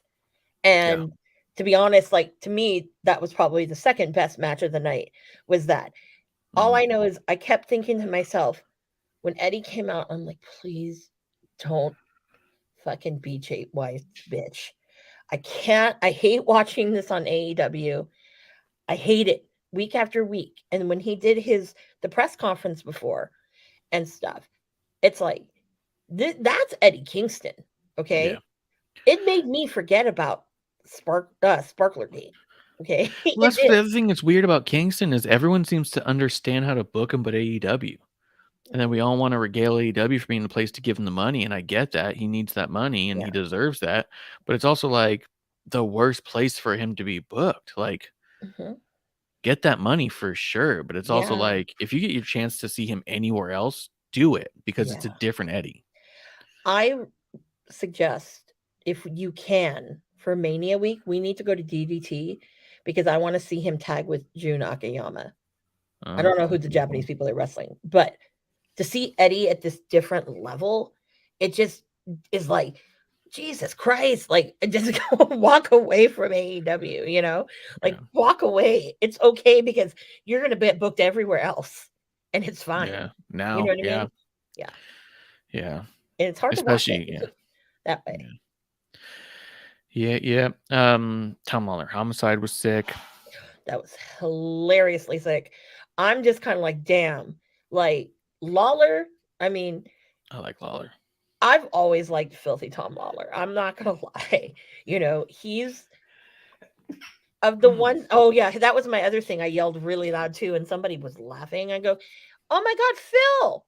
There's someone here who actually can wrestle and won a UFC fight. Oh my God!" People were like, "That's cold." I'm like, "It's not cold. It's the truth." Yeah. You know. Yeah, Tom Lawler was one of the big standouts the first time I saw MLW. Oh yeah. First time I tuned in, I saw him and I was like, "What? Like, where's this guy been?" Like, oh yeah. He's great. Like the first time I saw him was at the J-Lit tournament, AIW out in Cleveland, the Gargano's home promotion, where he used to actually, him and Candace were trainers there, but they trained some good people. I'm not, I'll give Gargano that. Okay. But I remember the first time I saw him, I'm like, this guy is a treasure. Like that was the first time I ever actually saw Janela wrestle for the first time and actually like met him the first time. And it, you know, but Lawler's always been one of those ones that I was like, wow, this guy's great. This guy's got it. Like the charisma, the whole like character, the whole thing. Like he's got it all. And I always used to think, man, this guy needs a bigger platform. But you know what? The platforms he was doing, MLW, and then now, you know, is New Japan. Dude, he's a rock star. He's a rock star. Yeah. So definitely. And Homicide, God, I don't think I've ever seen Homicide in person. I had to look back and I had never seen him in person. But damn, that guy's looking better with age. He looked kind of tore up back in the day. But nowadays, and that's another person who does not like Phil. Oh, yeah. Yeah, that would be a person I would actually legitimately be scared of. So, and the more I see Homicide, the more I wonder why he's never gotten a shake anywhere else, really. You know what I mean? I mean, he's small, and I get that's probably a big part. It's like, but at this point, yeah, he's just good. Zack Sabre Jr., Clark Connors, I got to see for the first time in CFW, and so seeing him come out here and do great. Yeah, he was really impressive at CFW. So yeah, this was cool. I just was when I saw that this was the match, I was like, "Yep, that's gonna go through." I've been watching Clark since because I used to go up to Defy, and that's where I first saw Clark Connors, and I thought the guy was good.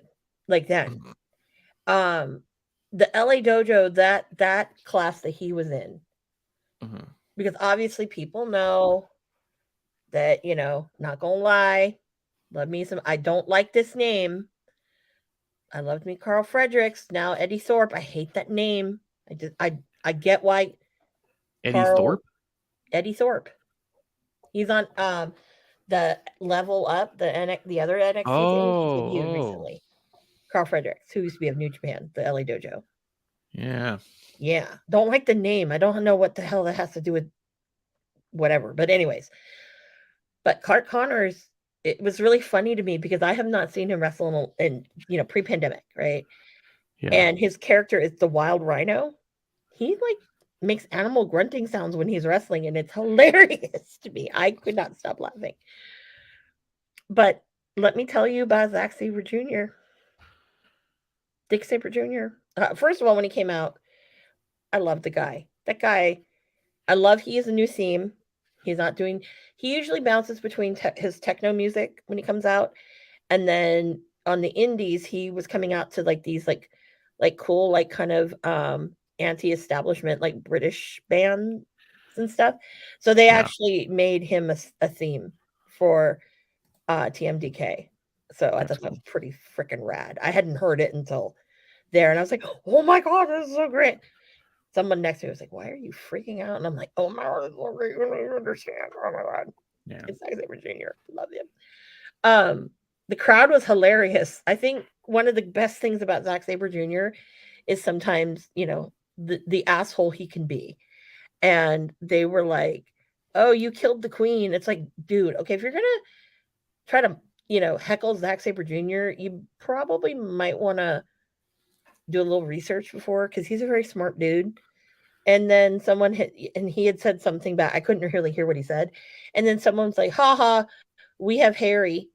And he's like, "You dickheads, he lives in Canada." Jeez, you people are dumb. I just love it. It's I so love Zack funny. Sabre Jr. He is just hilarious. But that 15-minute title thing is very intriguing. And honestly, I thought maybe it would go 6 minutes, but when it went almost to the end, that was pretty exciting. So Yeah. I thought that was a pretty awesome match. And I'm not saying it ranked high. I mean, it was top for me. It's a top 5 match because I mean, Well, you've honestly, been like, I love anticipating Zack it a long Sabre time. Jr. And Yeah. he's worth every single that that is my kind of wrestling. I love British tech submission, and there Yeah. wasn't a lot of it.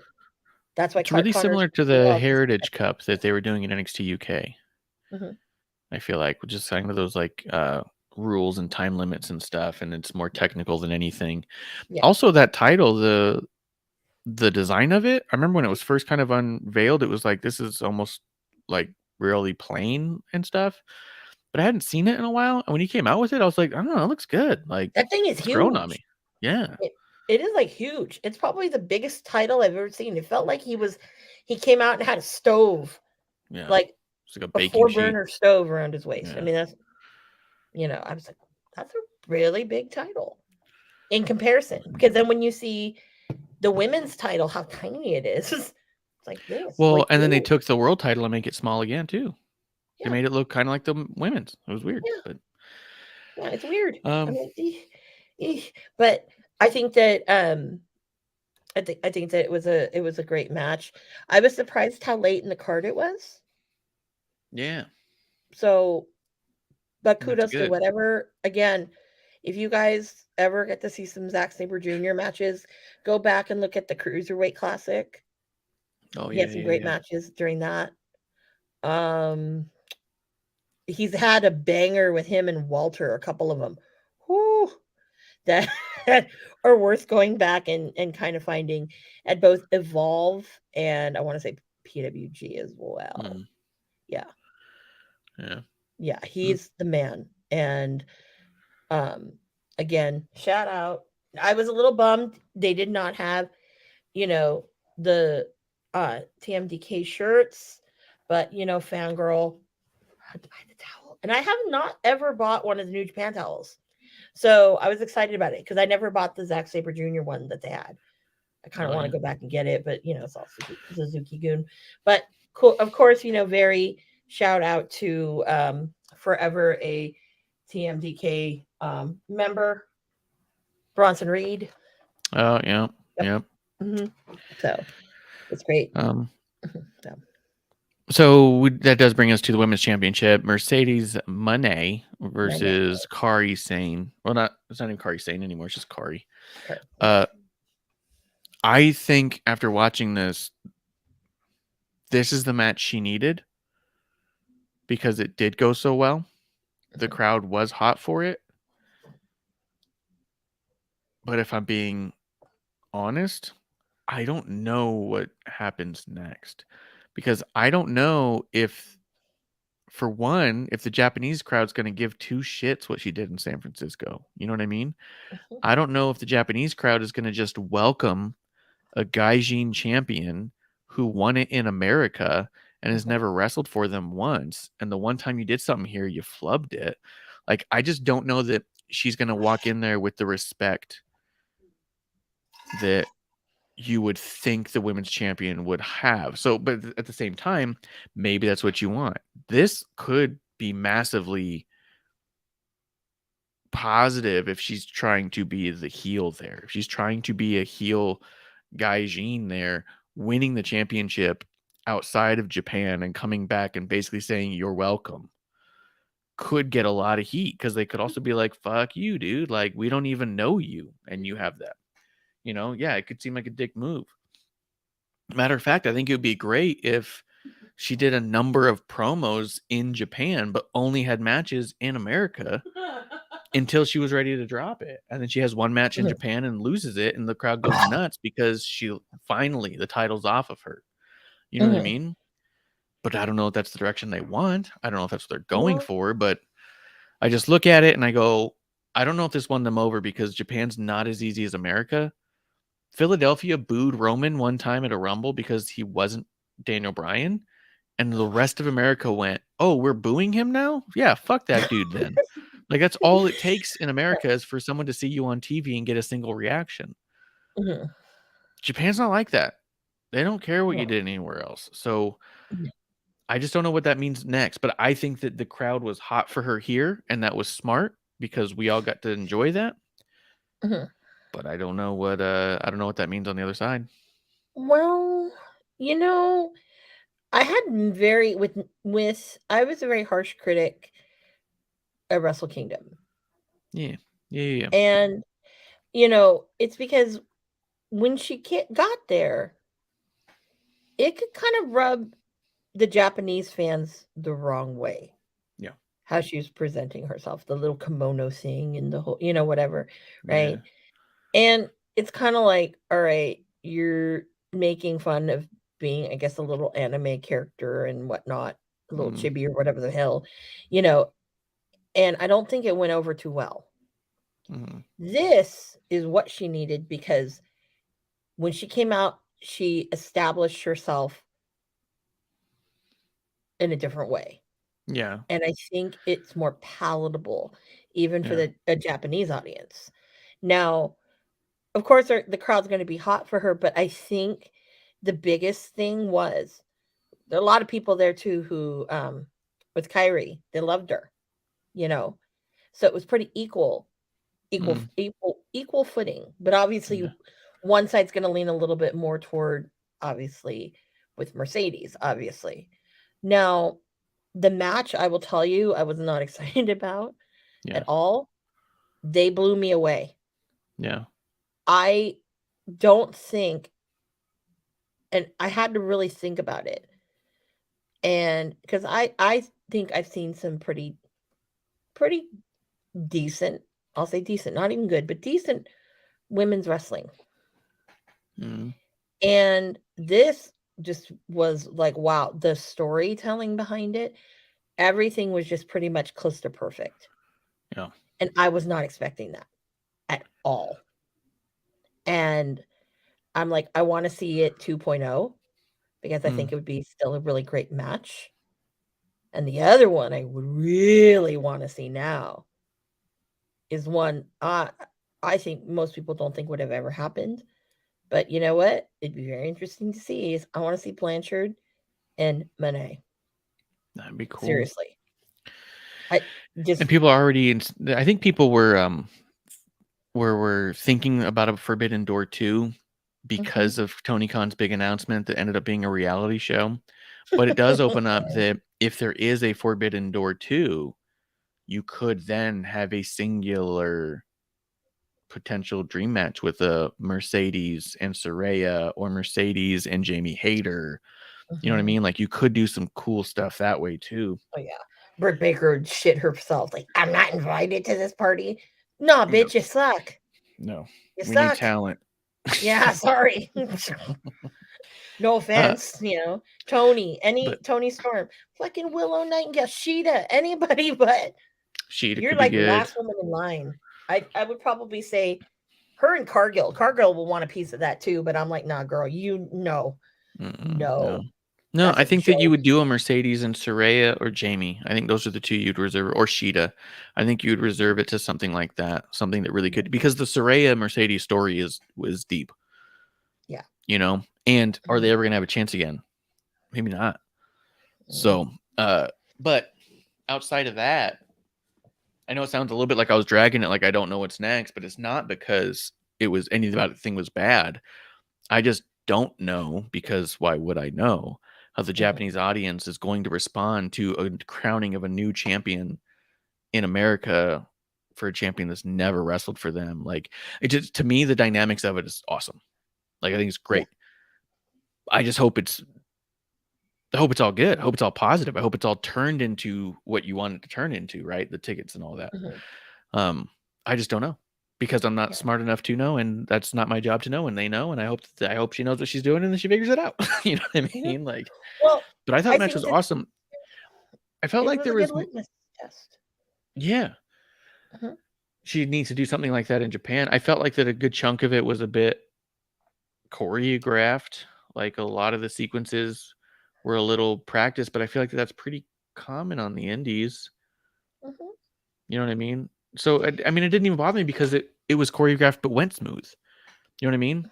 It wasn't like some of the choreography where people mess it up and then try to redo it, and now it's gotten clunky because you've over choreographed it. It was more like, I want these sequences and I want these reversals, and if we do this and this, it could look really good. And then they pulled it all off. And so I was like, all right, cool. I got no issues then, you know? Yeah, I loved it. I thought it was great. It was really exciting to see, because it's not like Sasha had bad matches. It's not like Mercedes is finally untethered and allowed to do whatever she wants, and finally she has a good match. This isn't like, I'm not Meltzer. I'm not going to sit there and say Daniel Bryan never had a 5-star match, but Bryan Danielson always does. It's like, that's stupid. You're putting up a wall because of a bias. I'm not saying like, it's not that. She'd had amazing matches then. This is an amazing match here. It's slightly tweaked into a different style, and I think it's awesome. It's a little more lucha. And I think it was so cool. Like, she's more practiced in it. You know what I mean? Because when you're the schedule that she was on before, I don't know that she was able to train as much about new styles. No. Yeah, she did a bunch of stuff in Mexico. I don't know if she would have been afforded that opportunity outside of that. I was just really excited about it. I thought it was cool. Yeah. I think she also, too, if it seemed really choreographed, I think that she probably wanted to really, more so than any time, really put the best foot forward that she could. She knew she needed it. And she needed it, and there was a lot riding on it. Exactly. And so I, that, for me, I'm like, it didn't matter to me, because it was like it was time well spent. Yes. Because you can have people who can practice and practice and practice, and it still is going to look kind of shitty. Yes. It still looked more fluid and believable than other people who choreograph matches that I'm not going to continue to mention. Exactly. Ocean Spray. Sorry. You know what I mean? It still looked fluid. It just looked like there was a couple times you could tell they were feeding each other, I think, is really what it came down to for the sake of the match. But it's but I didn't have a problem with it. It didn't bother me. It wasn't like burning me up. But I did hear some people make those complaints. That's the only reason why I brought it up, because I was like, yeah, you could see it, but it wasn't egregious. It wasn't like some that I see where people stand there and wait, arm out, and then all of a sudden they're in an arm drag, and you're all like, you didn't see that coming? Like, what? You know what I mean? Like, it was nothing was like that. So or you I was see like, some of these, WWE guys shouting across the ring. You're like, oh, okay. Yeah. I mean, fuck, I love Cena, but we know what he's about to do because he'll yell it. And it's funny. Blockbuster. Like, what? And then he does the blockbuster and you go, oh, why did he do that? It's like, can you tell someone like tidy whities, when that's important? That would be helpful. Thanks, Cena. But yeah, she needed this match, and I think it was exactly what she needed it to be. And now they need to be smart enough to know what she needs next, because I'm not. She's not asking me anyways. But it was great, and I was excited. And then I was really appreciative of you specifically being there, letting me know you were there, taking pictures of the merch, being like, "What do you need?" And I was like, "Oh my god," because like now to me, I wasn't able to go, but you're sending me a little care package of stuff that is going to make that moment stand out. this is a moment. You know what I mean? And I have a couple of Sasha Banks autographs. I've met her. She signed a hat for me and an 8x10 for me. She was very nice to me, and producer lady complimented her shoes. But this is different. This is Mercedes. This isn't Sasha. And that's cool because that's, I don't know. You don't always get that. And I don't know if we're going to get that for long. I don't know if she's going to do this for a year and be like, I'm ready to go back home. You know what I mean? She might do it for 2 months and say, I'm ready to go back home. Like, I don't know. So to me, it was super special. I was surprised by the prices you told me. I was like, holy cow, that's an incredible price.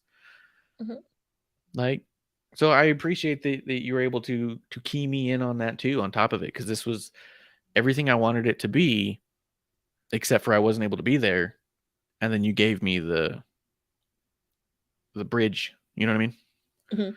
Yes, and you got to see get some pretty cool photos. I lucked out at those ones at the end. I think I have some of the best ones from the end with her and Okada. I think so too. I saw her posting something that people did, and I was like, they're not as good. Yeah, yours was solid. One of the photographers I know one of them, Esther, because she's based at LA, and she's done GCW, PWG. I think she was she was the one who took my one of my favorite photos of Brody King and Nick Gage having a, like, I don't want to call it a street fight, but it was something that they used to call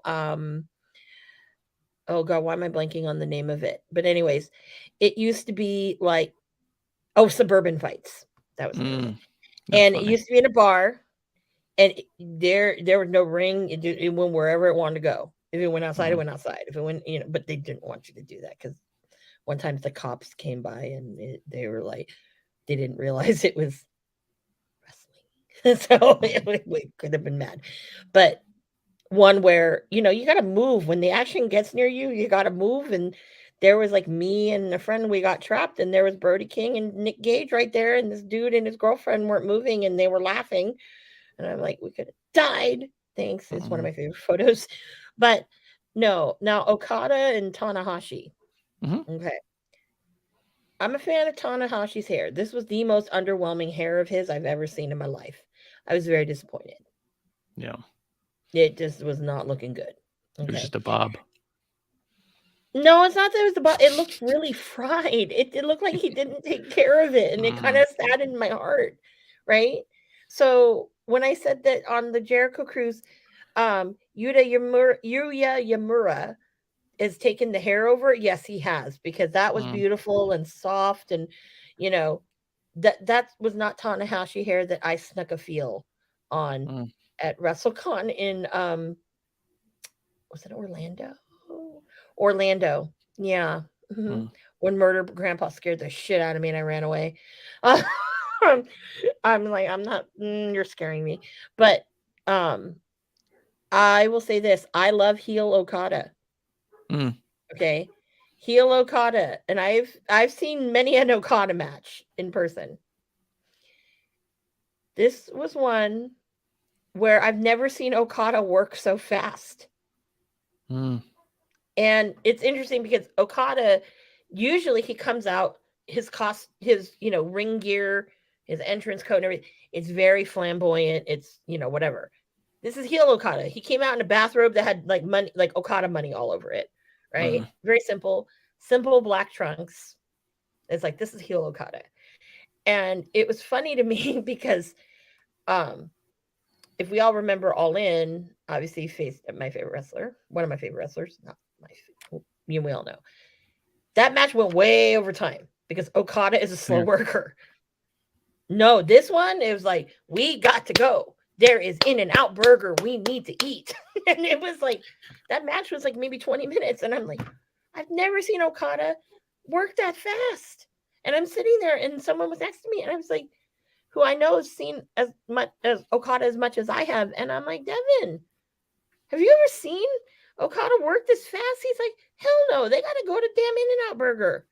I'm like, true. I said, but he's like, no. He said, this heel Okada fast worker, I'm all about it. And I go, yeah, you know what? Me too. And I love me Tanahashi, and it was great. because that was one both these guys for me.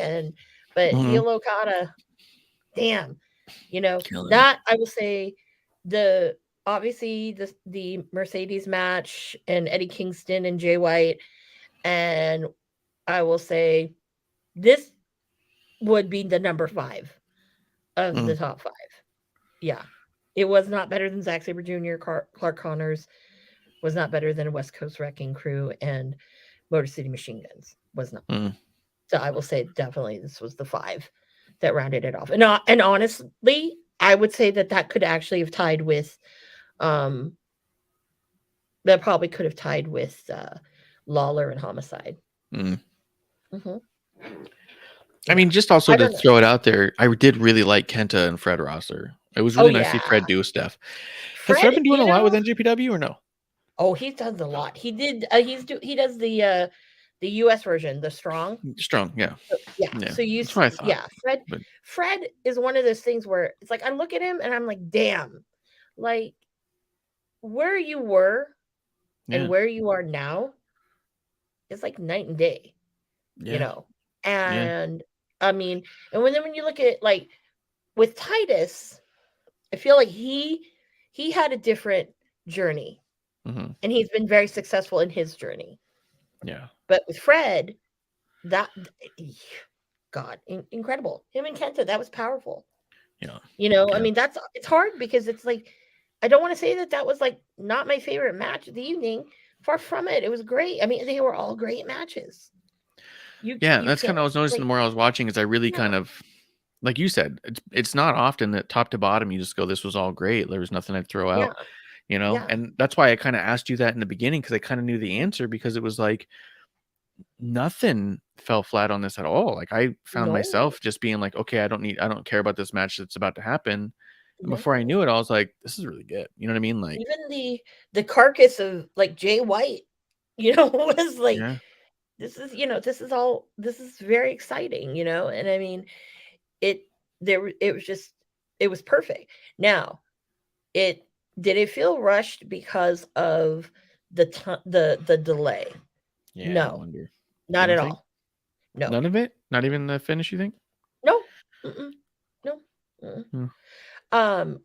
It probably, if that didn't happen, I would say I think that the tag match probably would have had another 5 minutes. I wouldn't be surprised if they shaved like 2 minutes off everybody and just call it even. You know what I mean? Like. We can't off Zack Sabre Jr. because it's only 15 minutes. So well, yeah. I mean, like 5 minutes. Yeah, no, that would be. But if you're only trying to make it 45 minutes and you have 10 matches, 11, 12, like even more, you have a dozen matches, and one of them already has the time limit. So like, the ring crew, fantastic. That felt like it was very quick to get those ropes off and out and tucked away and whatnot. And when they put them back, it was fantastic how quick that was. Yeah, you could see it on the feed. It was great. Yeah. Oh, I didn't realize that. I thought they were showing video packages. They kind of went back and forth. But yeah, you could see it. It was awesome. Yeah. It was very quick. It was very precise. I wish a lot of shows who did those kinds of things had that kind of speed. But it was great. I was like, wow, this is the only other one that came to mind was actually WWE. Because they'll switch out the canvas between almost every match. Depends on. Sometimes it's a couple matches. And then you'll see them like change the rope colors, and they'll even film a match during a commercial break for like main event, like to see them like redo stuff in seconds. I've seen them redo a ring during an entrance. The entrance is happening and the camera's shooting the person, and behind the camera they're tearing apart ropes and putting them back up and doing the canvas. And as they come up, and sometimes they're just standing there and like looking side to side and stuff. It's probably because the ring's not together. You know what I mean? Like those slow entrances, the looking around, and you're kind of like, I don't know what's going on. And then they're like, we'll be back after this. Wait, the ring is not done. They have nowhere to go. That's why they've stopped. But yeah. You know who couldn't do it? AEW. No, not at all. Not at all. Was there anything else that was notable that was happening there? You got to see Roy. That was cool. I talked to him the other day about CAC, which was nice. So hopefully I'll be seeing him there.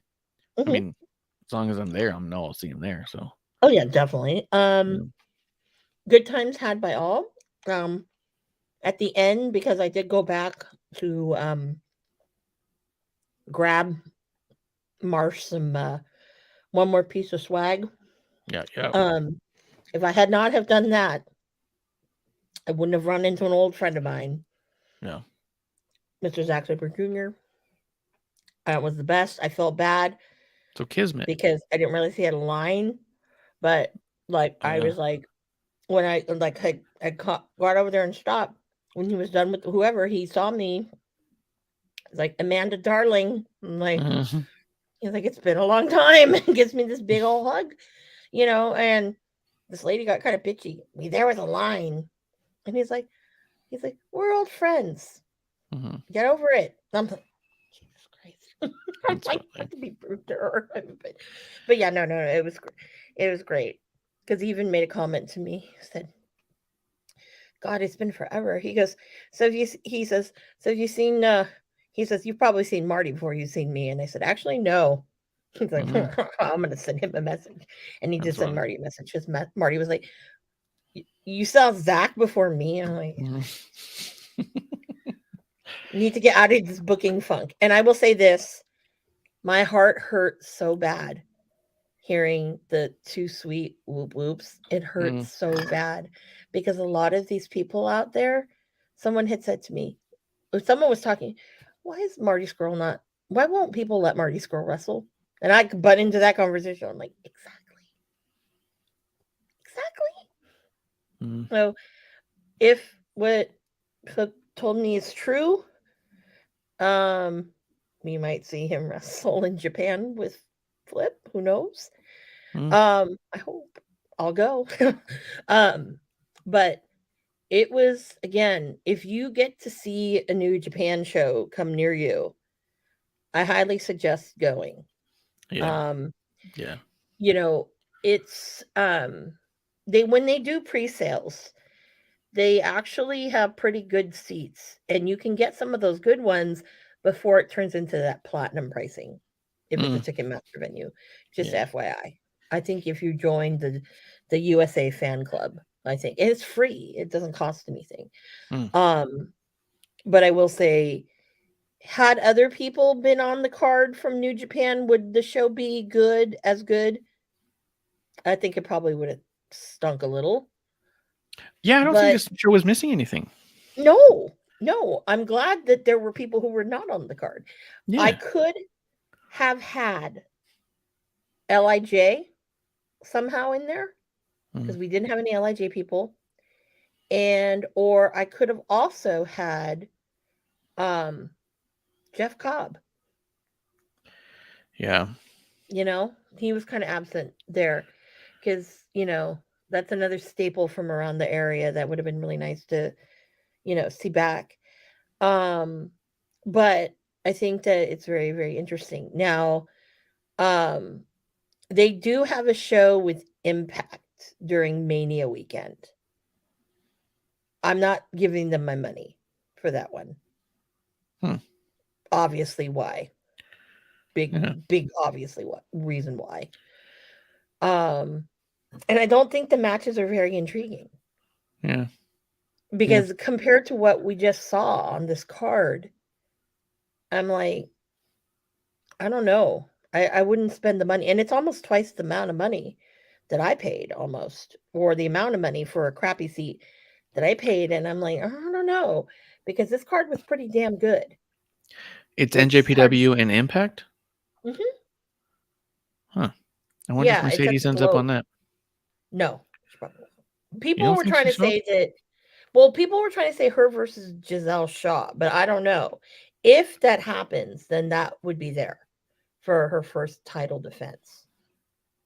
Hmm. But now Scott D'Amore was at the Battle in the Vattle. So he was there because he did commentary, I think, on the dark matches, Hmm. Yeah. if I'm not mistaken. I knew because he was there out there the first match. I don't know if he was there for both, but I know he was out there the first match. Hmm. So I mean, possibly, and that's why people thought that why Giselle Shaw was there and people thought she was going to come out and stake her claim, but it's like, no, they weren't going to do that, because you know what, that was not the time to do that, because you need to celebrate this win. And it's not like Wrestle Kingdom where there was a purpose for that, because Wrestle Kingdom is about those big moments. So I think that's why you got it the way you got it. I will say that I'm hoping that Zack Sabre Jr. is going to be around. I know this weekend, if you are can't remember wherever Beyond Wrestling is at. Is it in like Massachusetts? It's somewhere back east over there. He's wrestling on that card this weekend. So he's still in the States. I'm hoping and praying that somehow I see him at AEW. I should have asked, but I was like not even thinking about that. But I hope. I mean, that would have been perfect if he was like the final one before, Brian, Danielson. But MJF is dumb. Tony Khan's dumb. They should have did that, because I want to see that match. I mean, already Zack Sabre Jr. did put it out there. He wants that match too. So it would be great to see. Well, and Daniel Bryan said he wanted it too. It was supposed to happen, but he got hurt or sick or something right before Forbidden Door. So it's the match that keeps getting pulled away. So I want it. I want to be there in the room when it happens. So that's a great one. I mean, another one that I kind of am like, it would be very, very, very interesting to see. Whether or not, I don't know, he's too, I think he's a little too bulky. I wish he'd drop a little weight again. Is Starks would be really good in Best of Super Juniors, because they have a lot, but they don't have a lot of the gaijin that really could do it. And I think he'd bring a good element to that tournament. I was just thinking about that, because he's a little overweight now. And if he could just slim it, don't go hard anymore. It's like, dude, do that. I think that would be like amazing, because I think that would be a good one. And then also to see, I'm just thinking about some of the AEW folk over there. Who knows? We might even get Bebe over there this year. Do you think they brought Adam Cole back, as a side note, just to have a surprise? Because all of his promos about how he's not healed up yet. Yeah. And he's not giving a program that he wants. He just keeps teasing. Oh, you just wait and see. You just wait and see. It sounds like a vague way of getting out of, I shouldn't have come back yet. I'm not ready. Tony asked me to come back because he really wanted me to come back because we had no surprise, because Mercedes did not show up, and that's what everyone thought. And that he thought that by having Adam Cole come back and do a rah-rah speech and then not wrestle for another month was going to be the answer to that. And I think that I get the impression that he shouldn't be back yet. You know what I mean? No. Neither should Phil. Phil should never be back. Yeah, I'm okay with him never come back. But no. Well, but definitely, Cole's coming back way too soon. Yeah. And I also wonder, who was the other one I saw that they were just going to get an update? Was it Paige? Is there an update on Paige? Is he not actually like cleared to wrestle and he's been coming back a bunch? No, Paige is cleared to wrestle. Okay. There was somebody else who's been like update on condition, and you're like, I don't know that you're supposed to be there. But we'll see. I don't remember who. We'll figure it out. And we'll talk about it next week. Anything else? You ready for last call or what? We're about ready for last call, but remember, just so you guys know, you will see me at the Cow Palace for Dynamite. We'll do so definitely you kind of have to watch it, Marsh, because not because I'm there, but obviously we will talk about my first AEW experience, because this is the first time I'm ever going to see a live event of theirs. I am in the front row. I am not on a hard cam or anything where I'm sitting. I think I'm the row. I'm on an aisle. I'm on an outside aisle of the ramp. So the one side that usually the whoever city, the Acclaim has arrived, scissor me, and he scissors the people. I'm on the other side of that. But I'm also where in the corner area where the big security people. So I'm just going to tell the guy, You better sit down when Ricky Starks brings his big old booty my way, because he gets up on the turnbuckle by where I am. And if I don't see Peaches in front of me, you're going to hear it all night long. Be prepared to kick me out. So, and I'm also on that side too for Rampage. But I'm like wanting to find out what's going on. And then I'm also trying to get, now I'm really committed to try to get media for Revolution. I mean, if I will forgo sitting in a good seat, if they will give me a cheapy media seat and I can go and ask an alcohol question, that would be amazing. But I don't know if they'll do that for me. So Marsh, we need to sidebar. I'll have to start asking around. What day is that? Revolution? The Dynamite. Oh, Dynamite is next Wednesday. The first, baby. At the Cow Palace. Okay. Well, historical venue. Last time they've had any big wrestling like that was ROH. All right. Yeah. Well, we'll talk about it. 2006. Well, thank you guys for coming through and being our drinking buddies. And we'll be talking about the Cow Palace and Cow Pies on AEW Dynamite next week, right here in the dive bar of the IWC. That's last call. Cheers. Hey, producer lady here. Thanks for tuning in. Continue to support us or buy us a drink by following and putting the I in subscribe on Twitch. Or subscribe and review our podcast on Apple Podcasts or wherever you listen to us. Cheers!